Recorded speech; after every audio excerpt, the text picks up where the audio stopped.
Assalamualaikum warahmatullahi wabarakatuh. Di sini saya akan menjelaskan tentang Undang-Undang Pajak Penghasilan yang dimulai dengan ketentuan umum. Pada pasal 1 yaitu Undang-Undang PPH mengatur pengenaan pajak penghasilan terhadap subjek pajak berkenaan dengan penghasilan yang diterima atau diperolehnya dalam tahun pajak. Lalu subjek pajak yang menerima atau memperoleh penghasilan dalam undang-undang ini disebut wajib pajak.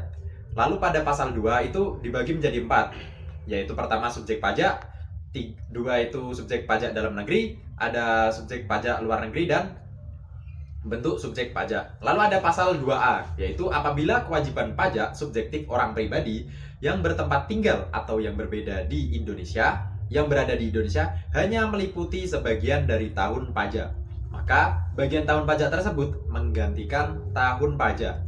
Lalu ada pasal 3 yang tidak termasuk subjek pajak, yaitu ada kantor perwakilan negara asing, penjabat perwakilan diplomatik, dan organisasi internasional.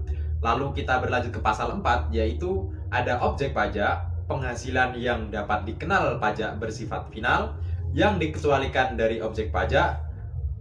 Nah, lalu kita berlanjut ke pasal 5, yaitu yang menjadi objek pajak bentuk usaha tetap dan dalam menentukan besarnya laba suatu BUT. Pasal 6, 1. Besarnya penghasilan kena pajak bagi wajib pajak dalam negeri dan bentuk usaha tetap ditentukan berdasarkan penghasilan bruto dikurangi biaya untuk mendapatkan, menagih, dan memelihara penghasilan. Lalu, apabila penghasilan bruto setelah pengurangan sebagaimana dimaksud pada ayat 1 didapat kerugian, kerugian tersebut dikompensasikan dengan penghasilan mulai tahun pajak berikutnya berturut-turut sampai dengan 5 tahun. Lalu ada pasal 8 yang isinya ayat 1, yaitu seluruh penghasilan atau kerugian bagi wanita yang telah kawin pada awal tahun pajak atau pada awal bagian tahun pajak, begitu pula kerugiannya. Lalu ayat 2, penghasilan suami istri dikenai pajak secara terpisah apabila pertama, suami istri telah hidup berpisah berdasarkan putusan hakim. B. Dikehendaki secara tertulis oleh suami istri berdasarkan perjanjian pemisahan harta dan penghasilan, atau dikehendaki oleh istri yang memilih untuk menjalankan hak dan kewajiban perpajakannya sendiri. Ayat 3 yaitu penghasilan neto suami istri. Oke, terima kasih. Akan dilanjutkan teman saya. Oke, baik teman-teman, saya akan melanjutkan materi tentang objek pajak. Objek pajak ini ada di pasal 9 teman-teman, yaitu menjelaskan tentang menentukan besarnya PKP bagi wajib pajak dalam negeri dan bentuk usaha tetap tidak boleh dikurangkan. Dilanjut pasal 10 teman-teman, yaitu dalam ayat 1 tentang harga perolehan atau harga penjualan dalam hal yang terjadi dijual beli harta yang tidak dipengaruhi hubungan istimewa. Yang lanjut yaitu ayat kedua tentang nilai perolehan, terus ayat 3 tentang nilai perolehan yang dimana dijelaskan yaitu hal terjadinya tukar menukar harta adalah jumlah yang seharusnya dikeluarkan atau diterima berdasarkan harga pasar. Baik, untuk ayat 4 yaitu apabila terjadi pengalihan harta, sama ayat 5 itu di dalamnya itu sama teman-teman. Dilanjut pasal 11. Nah, pasal 11 ini menjelaskan di ayat pertama yaitu penyusutan atas pengeluaran untuk pembelian, pendirian, penambahan, perbaikan. Ayat 2 itu menjelaskan tentang penyusutan atas pengeluaran harta yang berwujud. Ayat 3 penyusutan dimulai pada bulan dilakukannya pengeluaran. Ayat 4 dengan persetujuan di Direktur Jenderal Pajak. Ayat 5 yaitu menjelaskan tentang apabila wajib pajak melakukan penilaian kembali aktiva berdasarkan ketentuan. Ayat 6 yaitu untuk menghitung penyusutan. Ayat 6A apabila bangunan permanen, dan ayat 8 apabila terjadi pengalihan atau penarikan harta. Ayat 9 yaitu apabila penghasilan penggantian asuransi yang akan diterima jumlahnya baru dapat diketahui dengan pasti di masa kemudian hari. Nah, lanjut pasal 14 yaitu tentang norma perhitungan penghasilan neto. Baik teman-teman, dilanjut lagi yaitu tentang cara menghitung pajak itu seperti apa dilakukan di bab selanjutnya, yaitu dimulai dari pasal 16 sampai pasal 20. Baik, pertama yaitu pasal 16. Nah, PKP atau penghasilan kena pajak merupakan dasar penghitungan untuk menentukan besarnya pajak penghasilan yang terhutang. Nah, dalam undang-undang ini itu sering dikenal yaitu ada 2 golongan pajak. Yang pertama yaitu wajib pajak dalam negeri, yang kedua itu wajib pajak luar negeri. Yang kedua itu pasal 17 yaitu mengenai tentang tarif pajak. Nah, tarif pajak itu diterapkan oleh siapa sih? Nah, diterapkan itu sesuai undang-undang yang berlaku teman-teman. Nah, di dalam pasal tersebut di ayat 2B dijelaskan bahwa WP atau wajib pajak badan dalam negeri yaitu harus berbentuk pertama itu perseroan terbuka dengan jumlah keseluruhan saham yang disetor di perdagangan pada bursa efek di Indonesia itu paling sedikitnya itu 40% dan memenuhi persyaratan tertentu. Lanjut yaitu ayat 2C yaitu tarif yang dikenakan atas penghasilan berupa dividen yang dibagikan kepada WP orang pribadi dan negeri yang paling tinggi yaitu 10% dan ini sifatnya final teman-teman. Lanjut lagi di ayat 5 di pasal 17. Nah, itu tentang pasal 16 ayat C. Artinya apa? Di dalam besarnya pajak yang terutang bagi WP ini dijelaskan bahwa di dalam pasal 16 ayat 4 yaitu di mana dihitung sebanyak jumlah hari dalam bagian tahun pajak tersebut dibagi 360 dikali dengan pajak yang terutang untuk 1 tahun.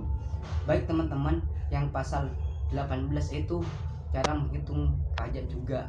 Dilanjut yang terakhir yaitu tentang pasal 20 itu tentang pelunasannya. Nah, di dalam pelunasan pajak dalam tahun berjalan, yaitu yang pertama itu pemotongan pajak oleh pihak lain dalam hal diperoleh penghasilan oleh wajib pajak dari pekerjaan, jasa atau kegiatan.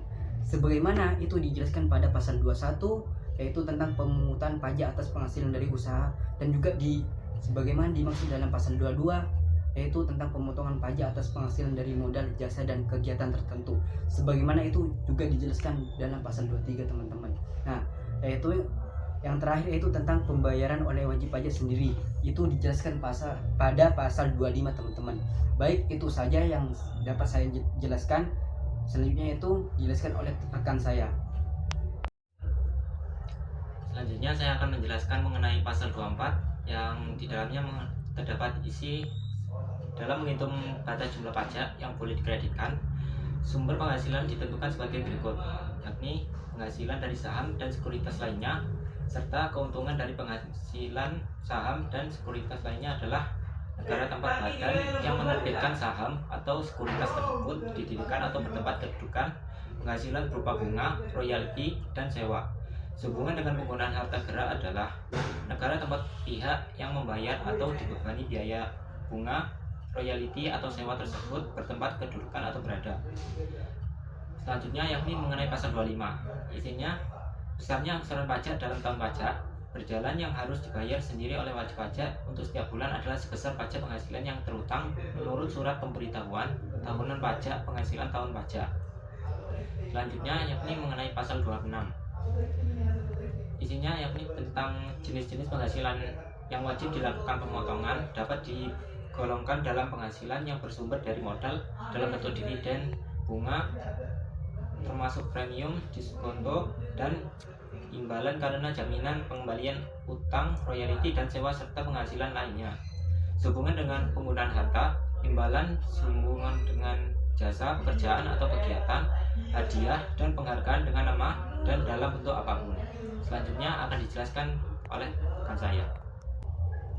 Baik, selanjutnya saya akan menjelaskan tentang pasal 21 yang berisi pelunasan pajak dalam tahun berjalan, di mana pemotongan pajak atas penghasilan sehubungan dengan pekerjaan jasa atau kegiatan dengan nama dan dalam bentuk apapun yang diterima atau diperoleh wajib pajak orang pribadi. Selanjutnya yaitu pasal 22 yang berisi tentang pelunasan pajak dalam tahun berjalan. Yang dapat ditunjuk sebagai pemungut pajak adalah bendahara pemerintah, termasuk bendahara pada lembaga pemerintah dan lembaga-lembaga negara lainnya berkenaan dengan pembayaran atas penyerahan barang, termasuk juga dalam pengertian bendahara adalah pemegang kas dan pejabat lain yang menjalankan fungsi yang sama. Selanjutnya yaitu pasal 23 yang berisi tentang wajib pajak. Di sini wajib pajak dalam negeri atau bentuk usaha tetap dipotong pajak oleh pihak yang wajib membayarkan dibagi menjadi dua. Yang pertama sebesar 15% dari jumlah bruto atas, dimana ini berisi tentang dividen sebagaimana dimaksud dalam pasal 4 ayat 1. Yang kedua yaitu huruf bunga sebagaimana dimaksud dalam pasal 4 ayat 1. yang ketiga royalti, dan yang keempat hadiah, penghargaan, bonus, dan sejenisnya selain yang telah dipotong pajak penghasilan sebagaimana yang dimaksud dalam pasal 21. Yang kedua yaitu sebesar 2% dari jumlah bruto atas yang meliputi 1. Sewa dan penghasilan lain sehubungan dengan penggunaan harta kecuali sewa dan penghasilan lain sehubungan dengan penggunaan harta yang telah dikenai pajak penghasilan sebagaimana dimaksud dalam pasal 4 ayat 2. Dan yang kedua yaitu imbalan sehubungan dengan jasa teknik, jasa manajemen, jasa konstruksi, jasa konsultan, dan jasa lain selain jasa yang telah dipotong pajak penghasilan sebagaimana yang dimaksud dalam pasal 21. Baik, selanjutnya akan dijelaskan oleh teman saya. Undang-Undang Pajak dan Penghasilan Pasal 28. Bagi wajib pajak dalam negeri dan bentuk usaha tetap, pajak yang terutang dikurangi dengan kredit. Pajak untuk tahun yang bersangkutan berupa pemotongan pajak atas penghasilan dari pekerjaan jasa dan kegiatan sebagaimana dimaksud dalam pasal 24. Pemungutan pajak atas penghasilan dari kegiatan di bidang impor atau kegiatan usaha di bidang lain sebagaimana dimaksud dalam pasal 22. Pemotongan pajak atas penghasilan berupa dividen, bunga, royalti, sewa, hadiah, dan penghargaan, dan imbalan jasa sebagaimana dimaksud dalam pasal 23. Kemudian ada pasal 31A. Ketentuan lainnya seperti kepada wajib pajak yang melakukan penanaman modal di bidang-bidang usaha tertentu atau di daerah-daerah tertentu yang mendapat prioritas tinggi dalam skala nasional dapat diberikan fasilitas perpajakan dalam bentuk ketentuan lain.